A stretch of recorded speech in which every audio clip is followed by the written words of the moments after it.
Pokémon Day 2025 has given us a brand new and meaty trailer for Pokémon Legends ZA, so I suggest we don't waste another second and dive right into some details you very well might have missed. Let's start with our main characters, currently unnamed. However, perhaps we can make a quick guess as to what their last names might be, because in several shots of the trailer, the male playable character especially resembles Professor Sycamore a great deal. Now, it has been customary in recent Pokémon games to be able to change your skin color and hairstyle before playing, so this might just be a coincidence, but it is an interesting one nonetheless. And speaking of being able to change your playable character, it seems like changing your appearance and outfit returns in full force from Legends Arceus, after being somewhat absent in Scarlet and Violet. We can see boutiques showcasing very different outfits from what the two players are wearing, so it seems like freedom is back on the menu in that regard. The decisions you make during your character setup also decide whether your friend/rival is Urbane or Tawny, the new characters introduced here. This is also similar to Pokémon Legends Arceus, where either Ray or Hakari played a role in the story if you didn't pick them. Their names are definitely among the least subtle we've had in the Pokémon series though, being based on the words urban and town respectively. Unlike Legends Arceus, none of the characters we see appear to be related to any familiar faces, bar perhaps the protagonist. It makes sense, seeing as the game is set in the present, but hey, Legends Arceus used it so heavily, seeing it return wouldn't have been a huge surprise. The sole exception of course is AZ, who seems to have found himself a happy life as hotel owner in modern day Lumio City, alongside Eternal Floette, who also returns after years of being merely hidden in the code. That said, did you notice the little detail that his suit is actually two suits, a red and a black one, stitched together? I guess that'll make them in AZ's massive size. Boutiques aren't the only establishment to return from X and Y, as we also see restaurants and cafes making a grand return after being a big focus of Lumio City in the past game. However, it does bring up questions. Legends ZA clearly has a new battle style, more on that later, but how would that jive with the restaurants as we know them? Would the inside have dedicated areas to battle in, or will they serve an entirely new purpose this time around? Early on in the trailer, while the voiceover mentions technological advancements, we fittingly see an advanced version of the Holocaster, the phone-like device that appeared in Pokémon X and Y. Perhaps Malva will return via the function as well. It also leaves the question who continued to develop the technology after the demise of Lysander. Another piece of technology that is new to Kalos is the Rotom phone, presumably fulfilling a similar role as it had in previous games. What is new though is that it can be used to jump from roof to roof, as seen in this part of the trailer. Dedicated Pokécenter buildings also return, after being more gas station-like in Scarlet and Violet and being absent outright in Legends Arceus.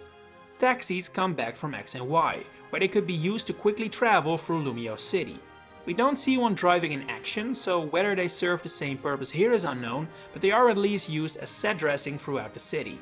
Another possible fast travel method can be seen on the map during the Fluffy battle, showing a wing symbol that might indicate we could fly here. We also see a train station, which is presumably where we arrive at the city and receive our starter, as can be seen here. This train station is actually located where the gate towards Route 4 and Centaloon City was in the original Pokémon X and Y. This can be seen when looking at the map of Lumio City from the website, which was not included in the trailer by the way, so let's take a closer look at it right here and now. Here in the southeast we see the gate that is a train station in the final game. To the left here we see a seemingly significant building which might very well be Professor Sycamore's lab. It's right next to where we get our starters, and while it isn't a perfect match location-wise compared to the map of Lumios and X and Y, it is close enough that it could very well be possible. Using the map, we can also try and deduce at least a minimum number of wild zones this game might have.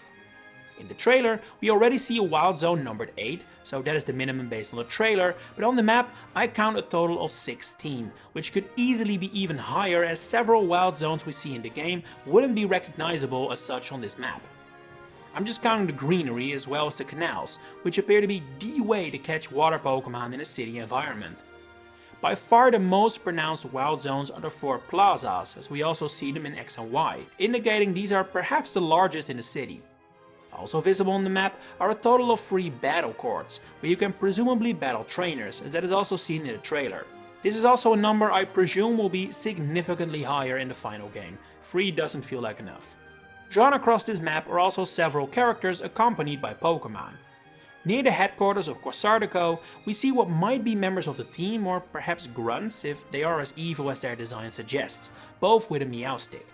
In the upper right corner is a mysterious figure with a hone edge, right next to the Lumiose Museum, which also appeared in Pokémon X and Y in the same location. A better view of it can be seen in this image accompanied with the map. Other such images show what looks like a hedge maze, which also appeared in X and Y, but not in Lumiose City, as well as a star-trimmed Furfrou, confirming their trimming returns from X and Y. There's also this shopping boulevard, which is actually different from the shopping center we see in the trailer. This has a striking dome shape and is presumably based on the Galerie Lafayette in real-life Paris. Despite this map already telling us a lot, it is also definitely missing stuff still. The biggest example are Pokémon centers, which aren't depicted anywhere on here. We'll come back to supplementary material provided by the website later, but for now let's return to the trailer.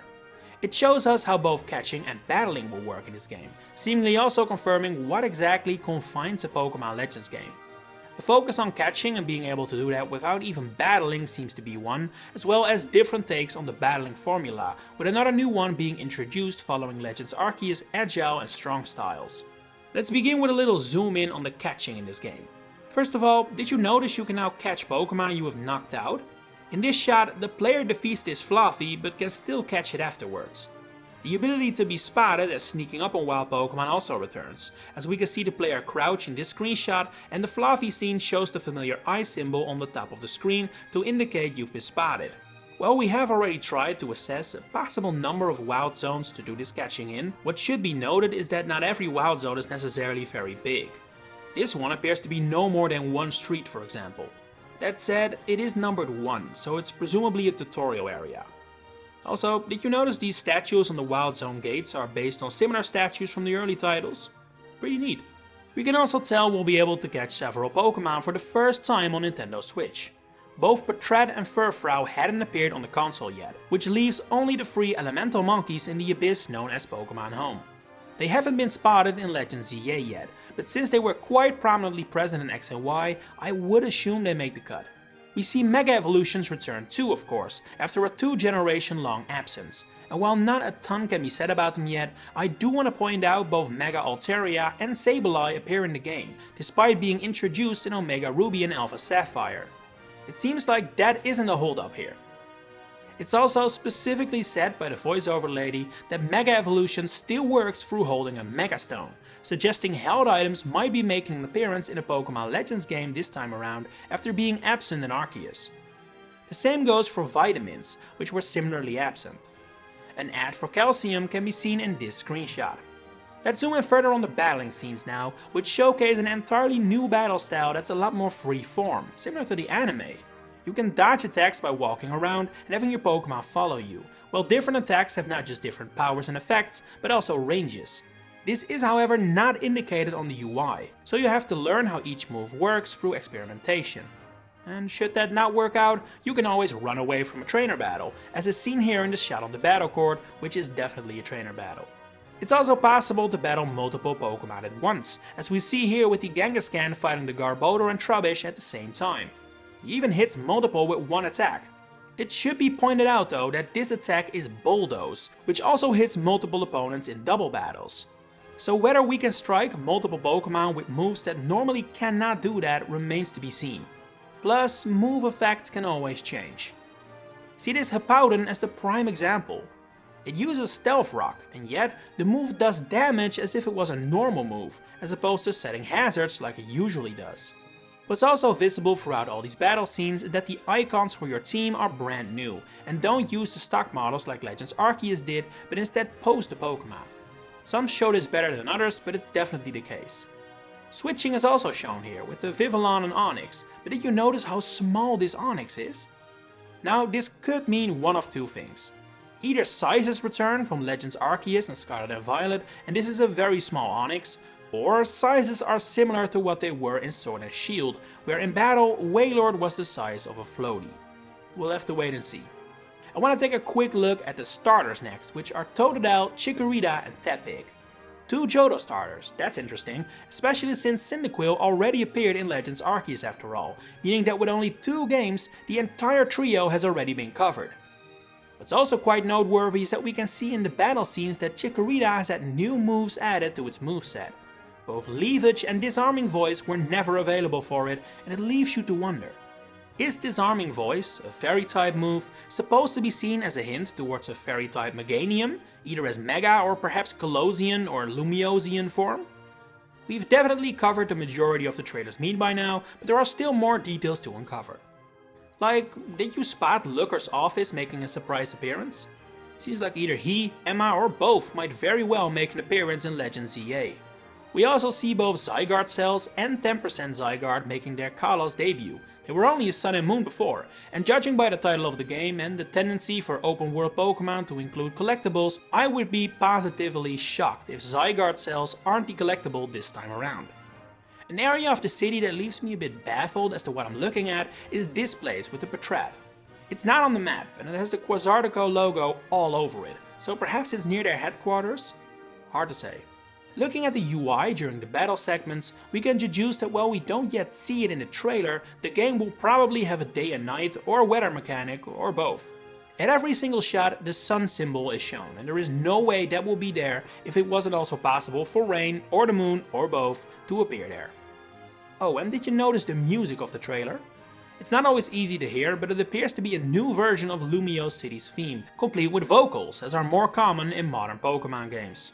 All in all, I'd say the presentation of the game is quite good, and while the art style may be lovely to some and hideous to others, one thing is for certain, everything in this trailer looks and runs a whole lot better than the first trailers for both Legends Arceus and Scarlet and Violet did.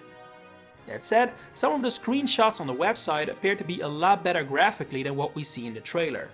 Perhaps these are from a later build or maybe even a Switch 2 version of the game, who knows.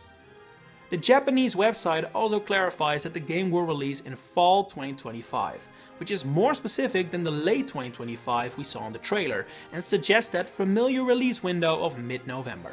And yes, the release of the game is the same worldwide confirmed, so that isn't a reason either. And last but not least, I want to talk about the end of the trailer, which shows us getting a call for a promotional match. It's clear this is meant to be vague and have us theorizing what it could be, but personally, I think there is one clear and cut answer. Clement. The symbol shown in the message is Prison Tower, his gym, and since that isn't the focus of this game, a gym battle against him makes no sense.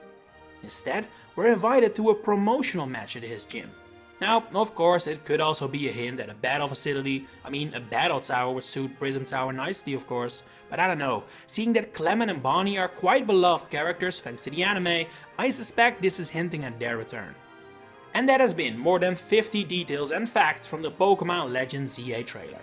Have any of your own to add? Share it in the comments below. If you enjoyed this video, please consider giving it a like and subscribe to the channel to stay updated on all my future Pokémon content coming up. For now, thanks for watching and enjoy the rest of your day.